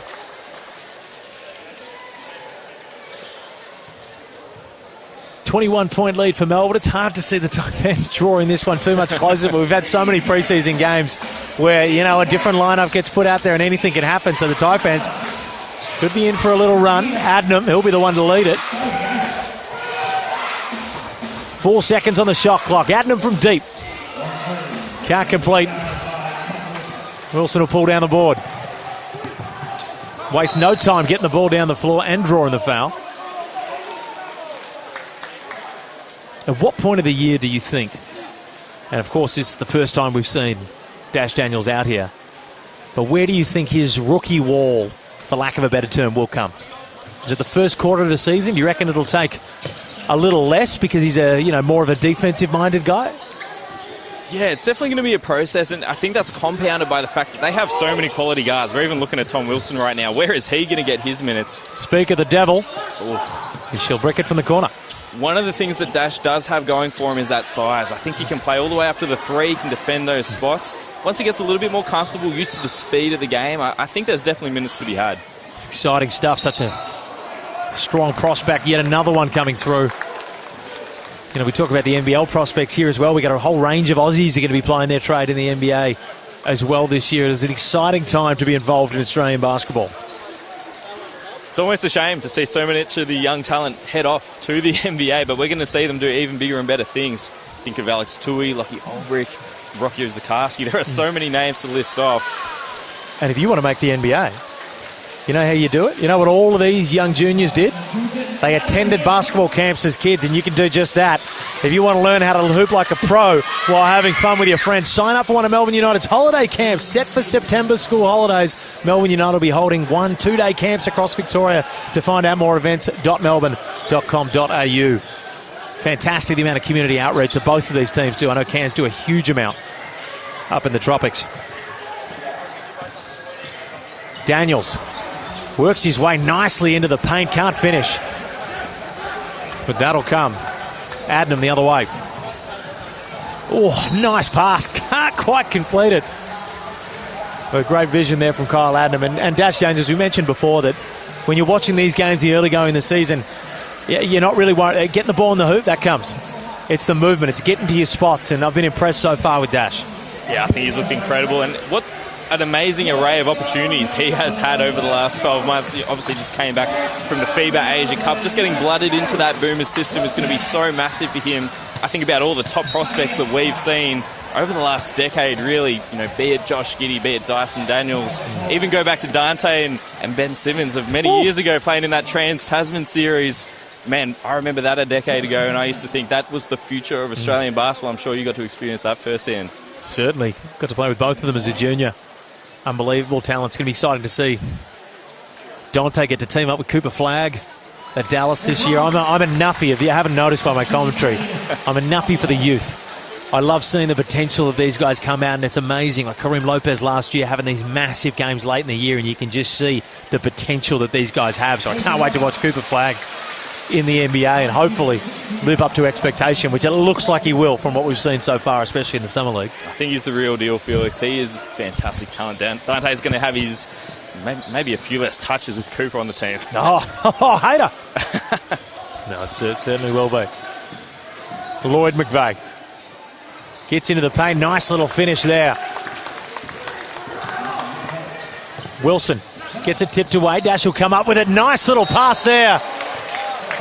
And the goaltender. And that's those little basketball IQ stuff that at 17 years old is good to see. Again, you talk about the way they move, the way they read the game. Making a little look like that is a really good indicator. And, the game's only going to continue to slow down for him over time. Still just a 21-point lead for Melbourne United. A little under a minute remains. McVeigh. Hard show from Krislovic. Adnam gets himself wide open. You can't do that to the journeyman. Just a guy that looks like he was born to play in the tropics. He's got the tan, doesn't he? No dip there from Tanner Krebs.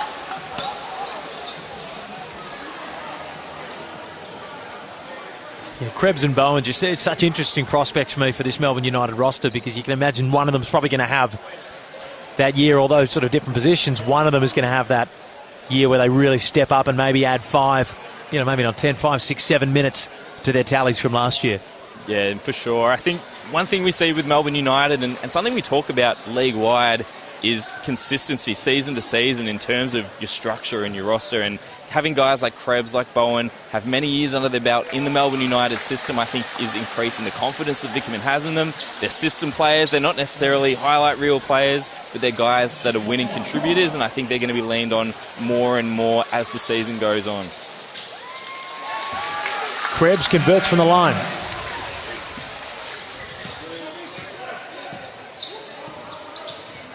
Austin Shelley. Adam guarded closely by Dash. And good defense from Daniels there, and that's just crafty, isn't it? That's that footwork and that movement, and I hate to sound like a broken record going on and on about it, but Kyle Adnam is a very, very difficult to player. He may not be the strongest, but he's a very difficult player to stay in front of, and that was a great job there by Dash Daniels. Wilson has it knocked away. They'll regain possession. They say that you can appreciate things that you were terrible at. I think that's part of the reason. You look at the footwork there, keeping the hands out. As he develops this year, he is going to be a strong, strong piece, an incredibly useful piece for Melbourne if you can have guys like Dash and Shaili on the floor at the same time. The fadeaway there from Tanner Krebs. Can't get it and can't get the repeat either. 18-point lead for Melbourne United. What did you think of the third quarter? Well, it's a little bit more even, wasn't it? We're seeing a little bit more from Kyle Adnam. He's kind of keeping them afloat offensively, but nice to see some of the younger guys from Melbourne United. A few more minutes for Dash Daniels, a few minutes for Tom Wilson as well. Excited to see what he's going to be able to achieve on this Melbourne United roster. So we're really getting a good look at everybody right now. We've spoken about most of the teams throughout the league. We spoke about Perth, we spoke about Adelaide. The fairly obvious ones. We spoke about Sydney, the Brisbane Bullets as well. Getting Jalen Adams, a huge get Yeah, it's a really fascinating roster, isn't it? You look at all the scoring power that they have. We saw Casey Prather. I think he exceeded my expectations last season. We know what Jalen Adams is capable of achieving this league. And then you add Javon Freeman-Liberty into that as well. I think he could be a top 5 scorer in this league. Oh. Again, the question could be, where's the hierarchy on this team? How is Stu Lash, of all people, going to sort of... One of the more remarkable things of the off-season. And, I've met Stu Lash. I know Stu Lash. He's a fantastic basketball mind, and he's a fantastic bloke, first and foremost. So, I trust him. But it was one of the more interesting finishes to a coaching search where you're looking around the room and you go, you know what? I might be able to do this myself. And we'll see that. And he's got fantastic assistants around him, Greg Vanderjagt and Darryl McDonald. I think 2 of the best assistants in the league. So the personnel is there for him to work with. And is he going to play a bit of a CEO role on the bench? He's going to be out there, delegating. It'll be very, very interesting. I think out of all things considered, that's the most interesting thing for me, is how is Stu Lash going to approach this season? Look, it was certainly a process which I came away a little cynical from. But with that being said, when Justin Tatum was appointed the Illawarra Hawks head coach, I was a little cynical as well. So was I. How is this guy going to succeed? It felt a little maybe tokenistic. But we saw what he managed to achieve with the Illawarra Hawks.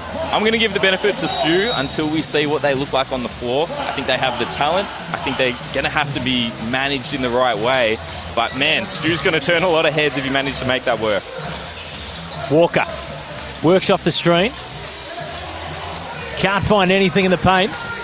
Tata.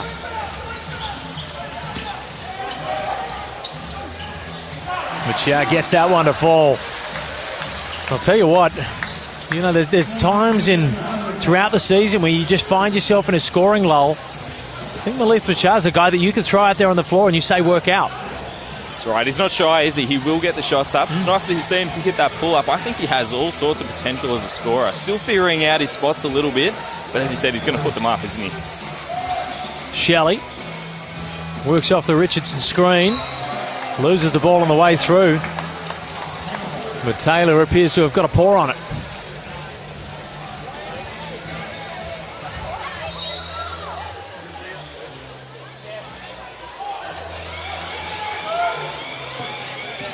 Delaney the other way. You can see a lot of these United guys right now still just in first gear. And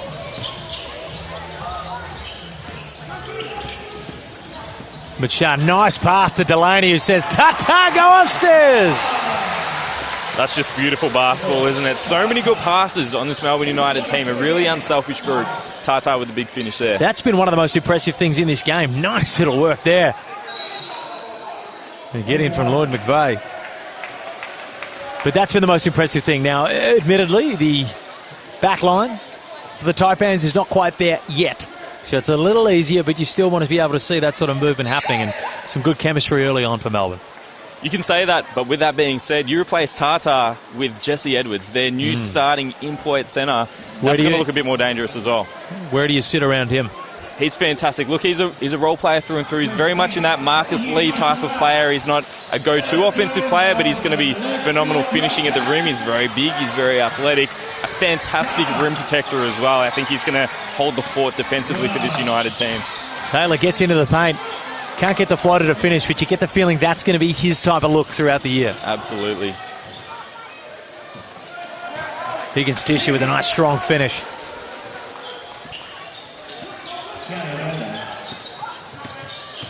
Taylor just getting a little bit more aggressive. Doyle works off the screen, gets deep into the paint. So poised when he gets in there.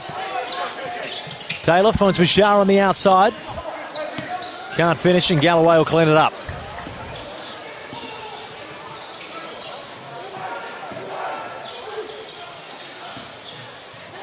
Adnam. Nice finds Higgins Tisha. Can't get it to fall.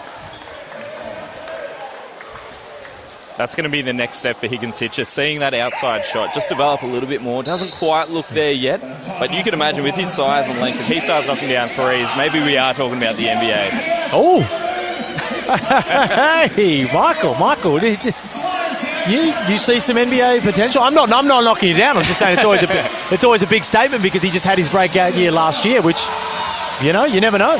Hey, look, don't take that for more than it's worth. Look, he had that summer league opportunity. I could see a future where he manages to carve out a two-way, but very much while the trajectory's there is a long way to go, and I think that offensive skill set is still very raw. I think we saw him excel very opportunistically for the Taipans last season on the offensive glass, cutting. Maybe the skill set isn't quite there yet, but if he can round that out, and as we said, there's still so much to tap into, you never really know what the upside could look like. Oh, those dirty two-way contracts, the enemy of the NBL. For mine, we lose guys like Taran, and you've got to chase your NBA dream. But it's just always, That's right. Could you imagine, lose them and it can go either way. Could you imagine if all the guys that have been on two-ways in recent years were all back in the league right now, what the league would look like? Man, you would love to see this roster that Cairns have put together with Taran Armstrong out there as well. Oh, boy. That would be fantastic. That would be unbelievable. What a couple of years we saw from Taran with the Cairns Taipans as well. Again, the just got to stay healthy. Yeah. Just got to stay healthy, man. The kid has so much talent. He's got so much poise.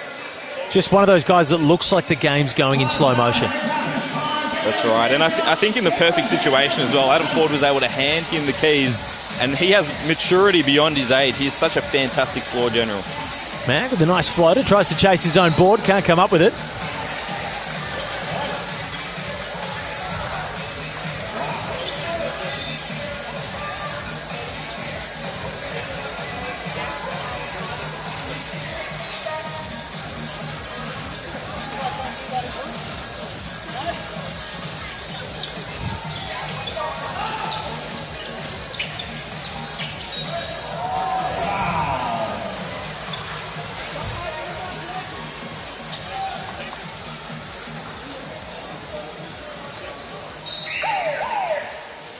So what would you put the pass mark for the Cairns Taipans at this year? You said middle table. If they can make the play-in, I think that's sort of a median outcome, but I think they could absolutely do better than that. I could think they could be a top 4 team. Look, they have the talent to go all the way, but we'll just have to see how it all plays out. As I said, I'm interested to see, do they have enough ball handlers? That's a big question for me, and the size as well. We know they're particularly undersized tonight, but if you're playing Sam Wardenberg at the 5, we do have Marcus Lee, he gets into foul trouble occasionally, but he's someone that's going to provide a little bit more of that. But outside of Marcus, are they going to be a little bit small? The league is looking a bit bigger this year.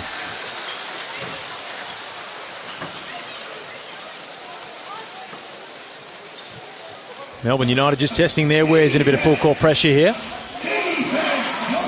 Doing a good job of this, and this is...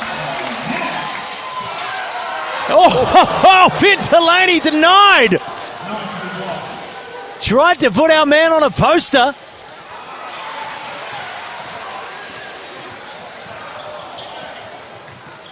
Walker. Showtime stuff there. Milton Doyle. A lot of Melbourne United fans in here, and the air just sapped out of the venue.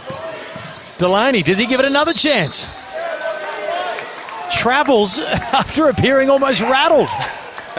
What a play. Alex Higgins-Hitcher, again, just the length, the activity. He's got the potential to be one of the elite local defenders in this league, and that is a great exemplar of that. That is a top-level block right there from Higgins-Hitcher. Delaney, a tough man to stop. That is a lot of strength and a lot of power going at the hoop.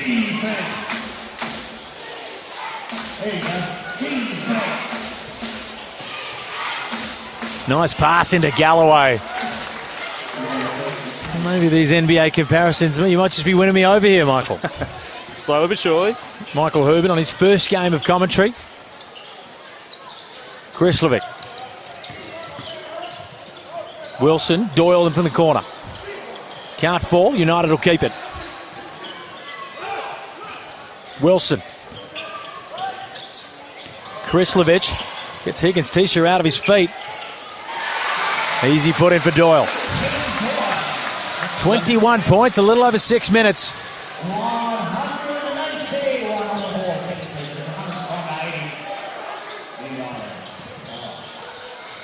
Lockie Barker from outside. That's what he does best. Can't do it that time. Doyle pushed it out the other way. So poised with his moves inside the paint. That was just beautiful, wasn't it? We talk about playing in slow motion. Right there from Milton Doyle is what he's best at. Those quick moves in the paint. Very, very difficult. It's not the speed, it's not necessarily the athleticism, just the footwork and the craft there on Mawot Mag, a fantastic defender in his own right. You see the fans getting up and out in the background. They're excited for this one. A great attendance out here at Casey Basketball Stadium for a 6:30 p.m. game. And that's an hour and a half from the city for those who don't live there. It's fantastic, isn't it? Peak hour traffic. It's great to see so many people out here for preseason action.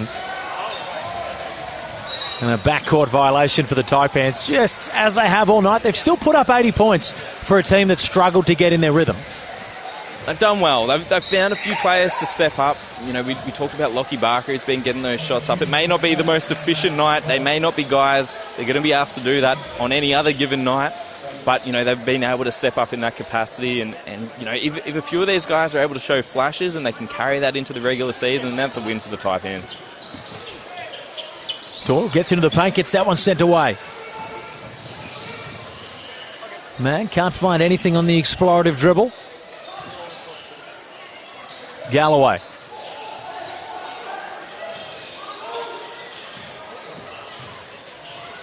Barker looks for the errant pass outside. Down and throws it upstairs. No surprise there from Keon Dennis.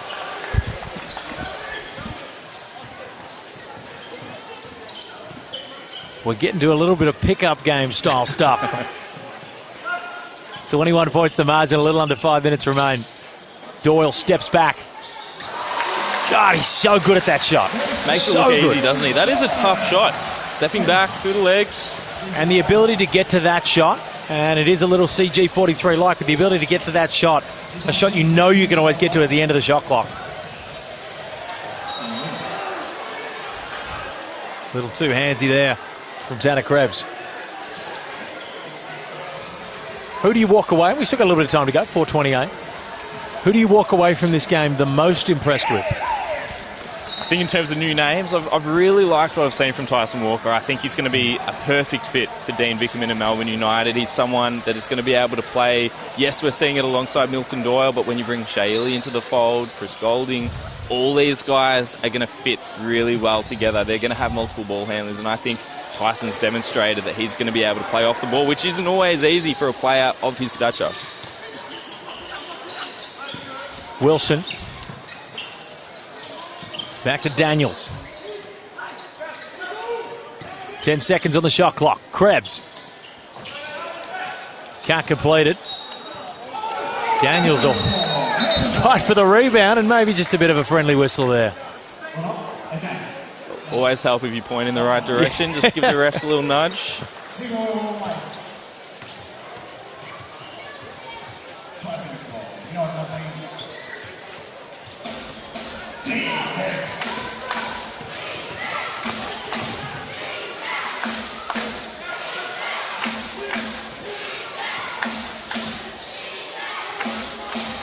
Dennis almost loses control of it. Mag. Work his way, guarded by Krislovich. 4 seconds on the shot clock. Gets hit at the paint. Nice little scoop. We haven't seen a lot of more Mag this game. He's been pretty quiet, but he's someone that's going to be a star in his role. Again, you know, he's not the guy that's going to step up tonight and go score 10, 15 points. But if he's that lockdown defender for you, then he's going to have a fantastic year. He's a real Adam Ford type player. Tough move there from Dash Daniels. 17 years of age. A world at his feet. Higgins teacher. That one rattles out. 24-point lead. Tom Wilson, that's his shot. The little right-hand step back.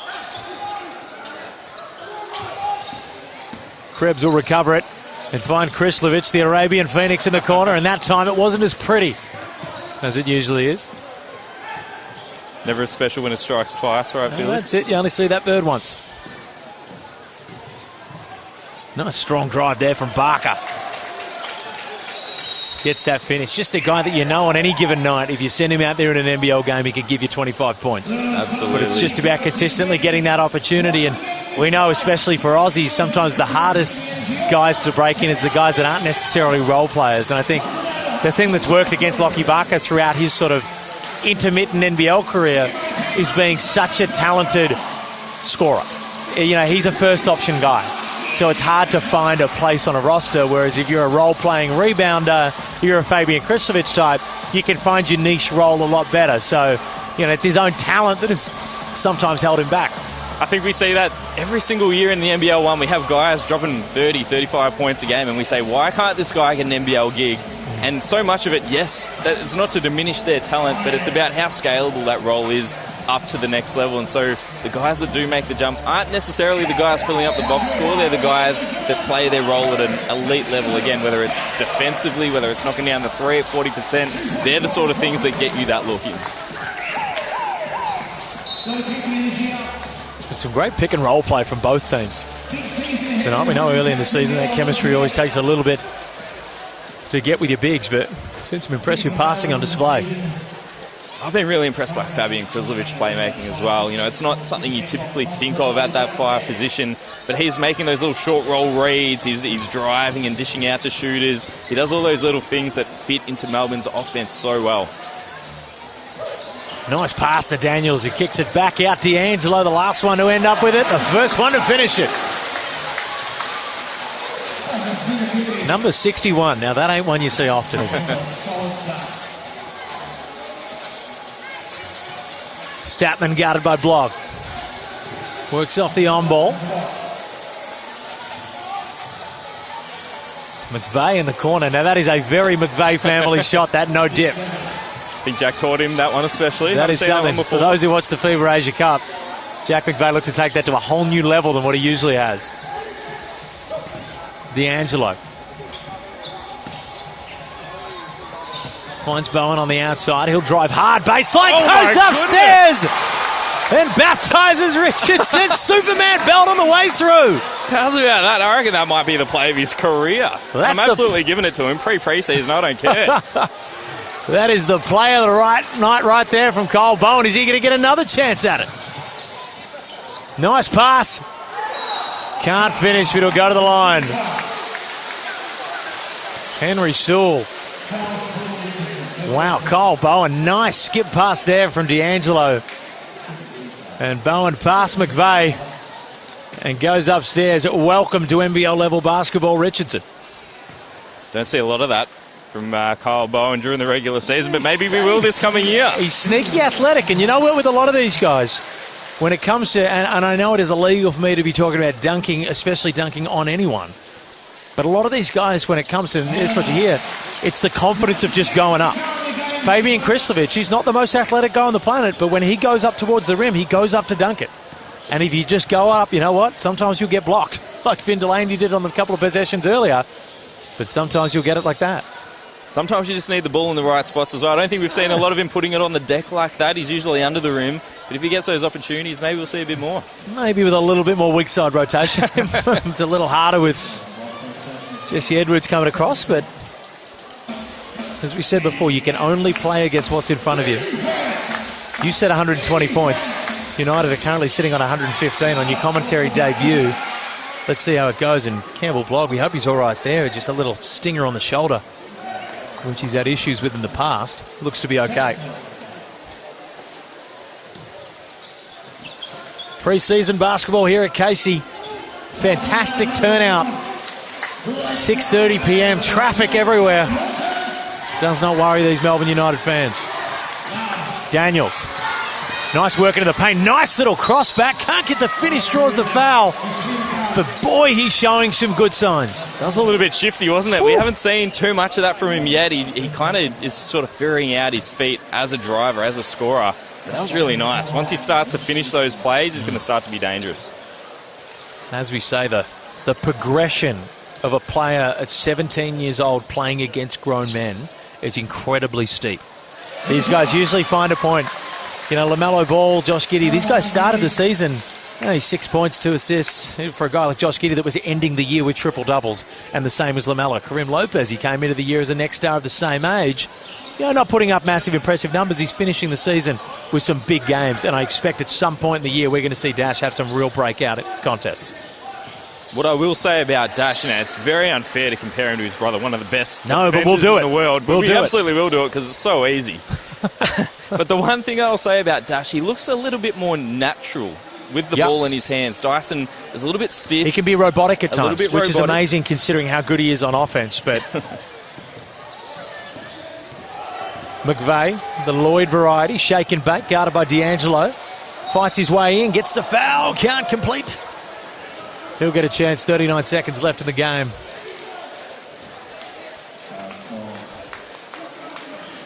Great to see Lloyd McVeigh back in Australia. He spent 1 year at Buffalo and bucking the trend. He's gone back. He hasn't gone back for 3 more years of college. Does a buffalo buck? Was that a play on words?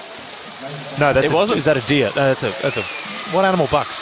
If it does work, then I will claim it. If it doesn't, then I won't. One of them. Maybe it's an ox. One of them. But anyway, I'll leave that one with you. But he did his freshman year. Most guys are looking for that NIL paycheck. They're looking for that bigger gig. But he's come back.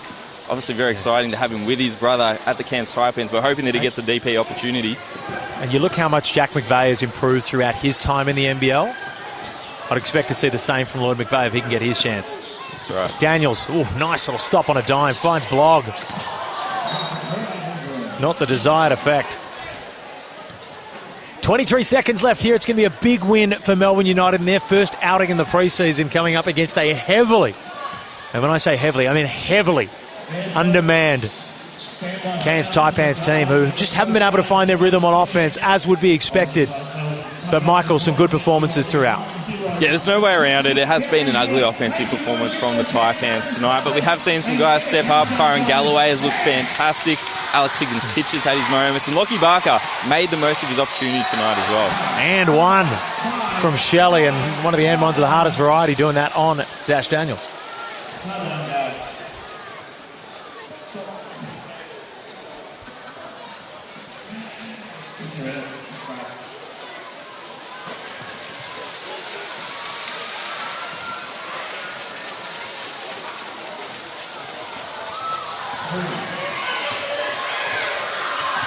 One second left. No sense of theatre from the 17-year-old. Throw it up for the fans. It's pre-season. It's a big win for Melbourne United and the Cairns Taipans. Certainly no respect lost. They are in for a very, very different season than what they had last year. Putting up 91 points considering their outs, I think still a reasonable effort.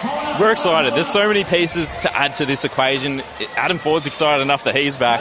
I can't wait to see what they're going to do this season. And yeah, we did see glimpses from some of the players that are going to play a role this year.